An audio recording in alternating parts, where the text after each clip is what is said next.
Champions League round of 16 is over. We're off to the quarterfinals. I will recap the matches in this video, and my predictions video will be separate. But let's start off with Bodo Glimt versus Sporting because Bodo Glimt won 3-0 at home. And it was we everyone thought Bodo Glimt is gonna go through, it's gonna be some Ajax Monaco type of story. But no, when they went to Portugal, Sporting put five past them. Five. No one expected this. I didn't expect this. No one in the media expected this. No one on Twitter. No one on TikTok. No one expected five goals from Sporting. And shout out to Sporting because everyone had Bodo Glimt. Most people had Bodo Glimt. I had Bodo Glimt. I did say that Sporting could do something against them, that they were getting underrated. But after that first leg, I genuinely couldn't see Sporting come back. So Sporting coming back, I wasn't able to watch the full game. I watched the second half of it, but what a game by Sporting! Well, five goals is an amazing scoreline, and it puts them against Arsenal. We'll talk about the predictions later. We'll talk about Arsenal in a bit, but let's go off to Chelsea PSG because this matchup. I thought it would be way closer than I thought. I talked about how PSG would outscore them, and they did by a lot. But if it was close, I said that PSG would outscore them, and if it wasn't, then PSG would dominate them. Right? That's what I said. The domination is exactly what happened. That first game, although the scoreline was didn't really show the truth. It was 5-3, I believe. 5-2. The scoreline did not show what the game was because Chelsea had chances. Chelsea had majority domination when it comes to on the ball and a couple chances and on the attack, right? PSG took advantage in the last 10 minutes, scoring Kvaratskhelia, putting in his performance, amazing performance by Kavisha Kvaratskhelia. But it was 5-2 going into Stamford Bridge. And, Chelsea is one of those teams, or historically at least, where they don't give up. They don't stop going. They always fight till the end. And from the time that I've been watching football, Chelsea has always been a team that they're gonna fight for Champions League. They're gonna fight for the title. They're gonna fight for the Carabao. They're gonna fight for the FA Cup. But this Chelsea going into that game, you just think they're not going to do anything against PSG. But once again, I didn't expect PSG 3-0 at Stamford Bridge, man. The downfall of this Chelsea to me, it's crazy, So ever since the new ownership came in, the way they run the club, they're buying young from the lower teams, buying young and then selling more. I think it's ruining them. Genuinely think that it's ruining how the way they run. It's ruining the standards of Chelsea Football Club. Because when I think of Chelsea, I think that they could pull up something out of nowhere. They could go out and win a Champions League out of nowhere under Thomas Tuchel. They could go out to Bayern Munich and win it in the last minute against Bayern Munich, and tie it and then winning penalties on enemy territory. That's what Chelsea is. They could go to Arsenal, they could go to City, they could go to Man United and beat them. Chelsea was a feared team when we were getting Chelsea back when they had Tuchel. I was scared of this team, right? I was confident in my team, but I would be scared of Chelsea, right? I look at Chelsea now: Pedro Neto on the wing, Garnacho on the wing. Andre Santos. I guess he's good, but it doesn't put fear in the team. You look at Liam Delap coming off the bench. You look at their center backs, and I talked about their center backs specifically in my preview video of why PSG was going to win that game and outscore them. Those center backs, they don't scare anyone. And it's just this team, the goalkeepers, Robert Sanchez, I think was having a good season, and then you take him out on the first. And it's not look. We could put the blame on Liam Brasinha, right? But he's coming in because the superiors in Chelsea are ruining the club, in my opinion. I think they're taking the competitiveness away. I think you could say they're like a Brian right now. They're like a Brentford where they buy young players, buy young talents, and sell them for more money, right? And I think it's ruining. I think the way they're running the club is ruining the standards of Chelsea, and I think fans are showing this. They left early at Stamford Bridge against PSG. 8-2 domination, amazing performance there. And PSG, they look like themselves again. Earlier in the season, even against Monaco as of recent, They were struggling. They were conceding and conceding, but pure domination. Premier League aside, one out. Man City, Real Madrid. Like I told you guys. I told you guys we would win, but you guys don't know what you guys talk about. You guys look at this City team like there's some crazy City team, but I told you guys we will beat them. I told you guys. I didn't expect a 5-1, right? I thought it would be more of a 4-3, 4-2, 3-1, but a 5-2. I told you guys underestimate Real Madrid so much because you guys don't understand how the Champions League works. You guys don't understand how Champions League works. You guys, like for example, you guys talked about Bayern beating PSG in the league phase, right? Oh, Bayern beat PSG. Arsenal beat Bayern. But PSG beat Chelsea by a small deficit, or Bayern beat Chelsea by the small deficit. When it comes to knockout stage football, it's a whole nother ball game. And Real Madrid is the best in that ball game. Knockout stages, Real Madrid is the best of the best when it comes to it. But you guys don't. You guys struggle to put the differences between knockout stages and league phase or group phase, how it used to be, right? And we dominated with City. There wasn't a time other than the first 15 minutes of both games where I thought they might do something, right? I think City's attack, we kept them quiet. They had some chances in that second game. Don't get me wrong. They had the Turkey post. Courtois had to make a couple of saves here and there in both games. Even Lunin then when Lunin came in. But we did what we are supposed to do. Our players, our quality, the heart that these players have, the quality that we have at Real Madrid shows up when it matters. That is the type of players that we have. Vinny showing up with goals and assists. Valverde showing up with the hat trick out of nowhere. Amazing performance. I couldn't believe it. It's the quality is different because they show up when it matters, right? And Man City, they tried, right? They tried to defend, they tried to attack, but our quality and the heart and the amount of will we have to want to win at the Champions League, to make sure that Vinny and Mbappe is shown as something that could work, to show that Jude, to show that Arda Guler, to show that our academy players. Arbeloa, thank you so much for bringing up these academy players. We have such good players, technical, talented players coming out of there. I'm so excited for the rest of the season. Like I said, my predictions video is separate because we're facing Bayern, and you guys are underestimating again. I will make that video separately.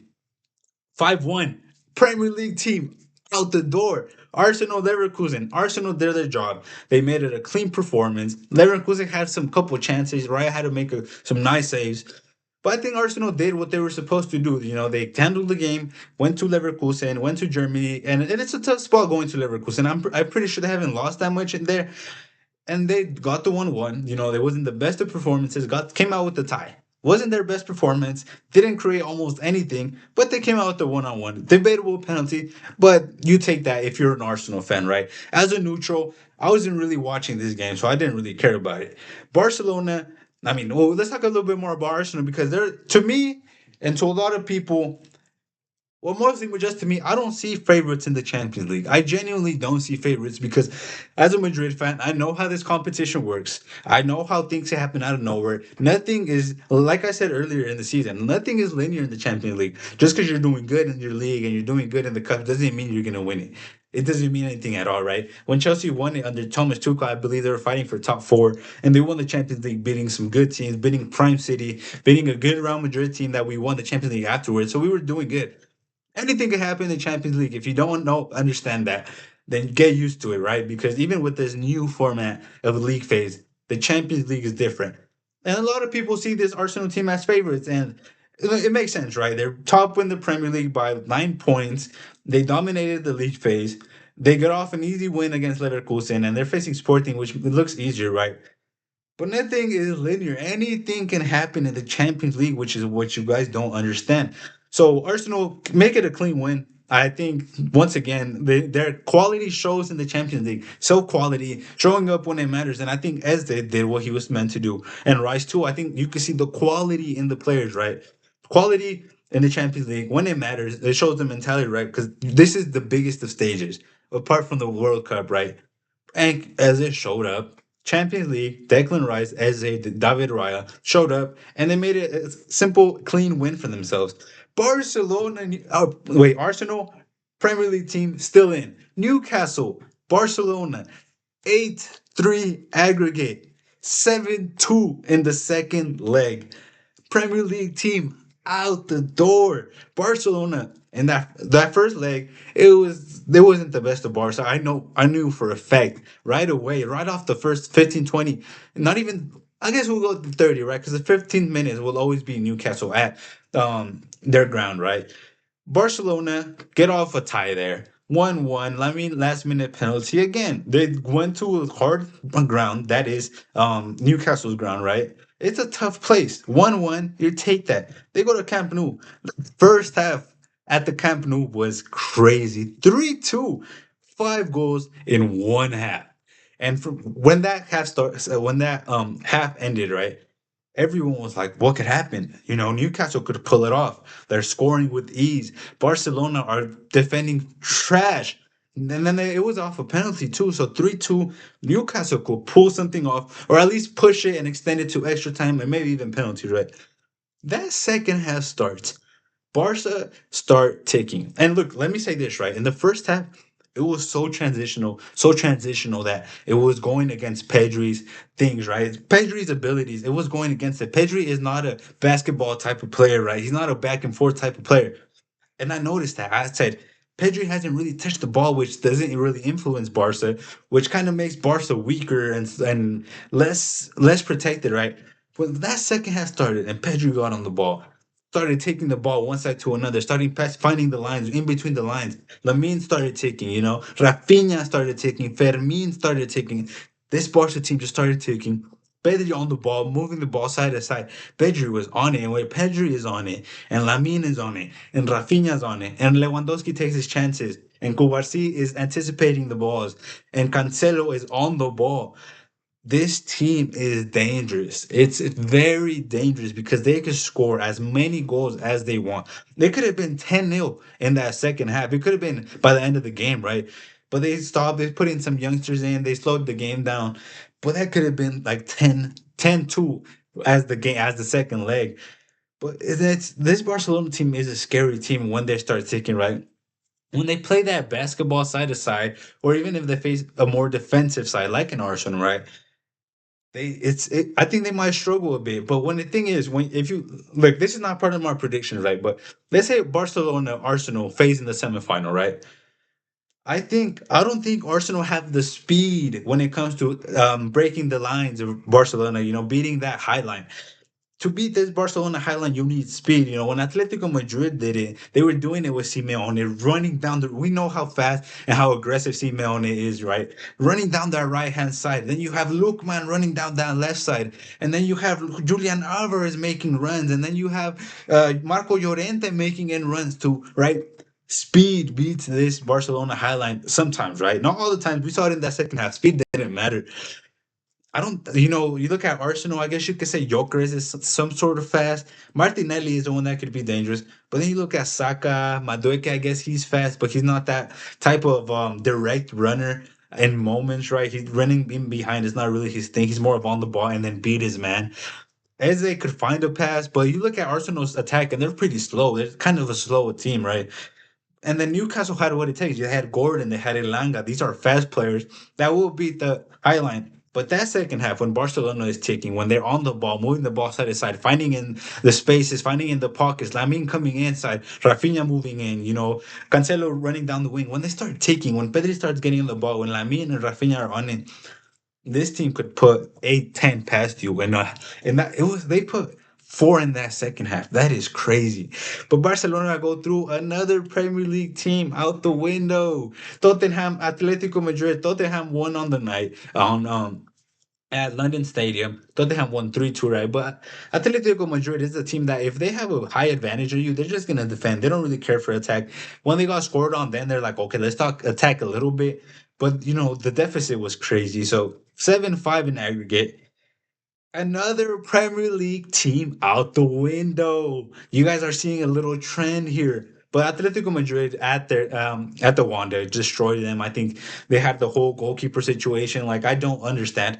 And then in this game, Igor Tudor put in a keeper Kinski who hadn't played more than 2-3 games. Right? You put him against Atletico Madrid in a Champions League night at the Wanda Metropolitano, a goalkeeper with less than 4 games at the Wanda in a Champions League night against Atletico Madrid, who are on it in this second half of the season, who are an interesting team in this Champions League run.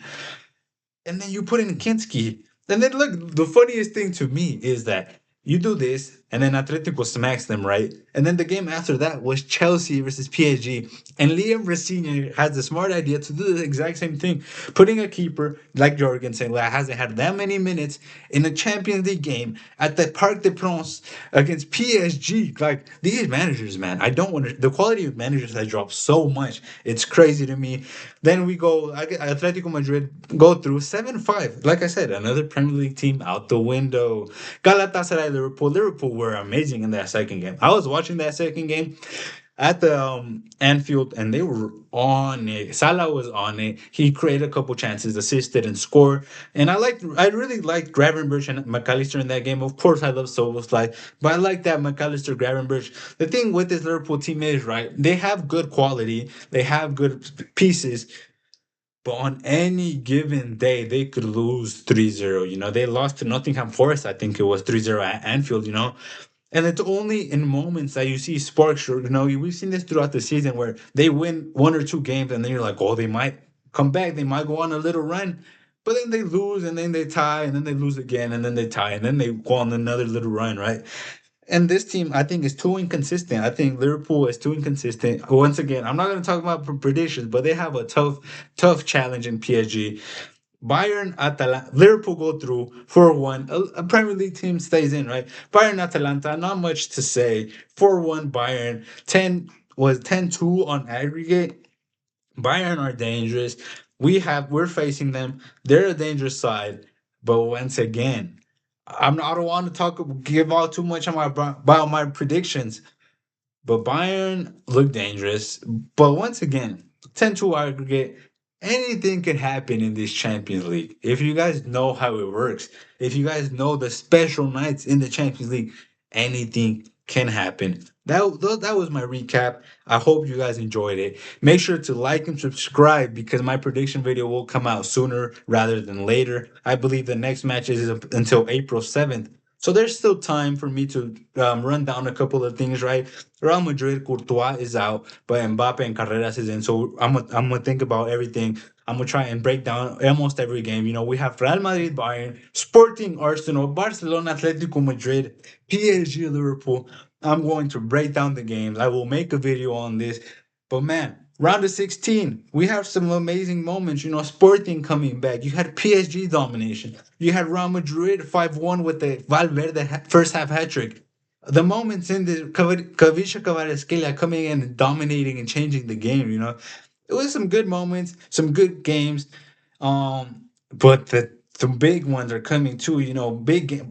Real Madrid, Bayern, huge game. Barcelona, Atletico Madrid, huge game. PSG, Liverpool, huge game. Sporting Arsenal, I guess, like I said, anything could happen. So it's interesting either way. They earned the easy teams because they finished first.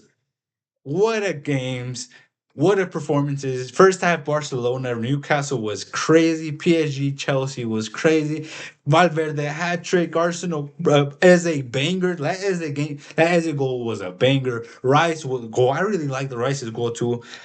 Interesting stuff. Like and subscribe. Like I said, I will be putting out my predictions video probably next week or near the Champions League time. Make sure to like, subscribe because it's getting interesting, and you guys know I will keep up with anything. Another thing, if you guys want to see my instant reactions to the game, make sure to follow the TikTok. Make sure to follow on YouTube too because I post the shorts. But yeah, TikTok, I'm active on TikTok. Go follow that for instant reactions. So make sure to like and subscribe, and peace.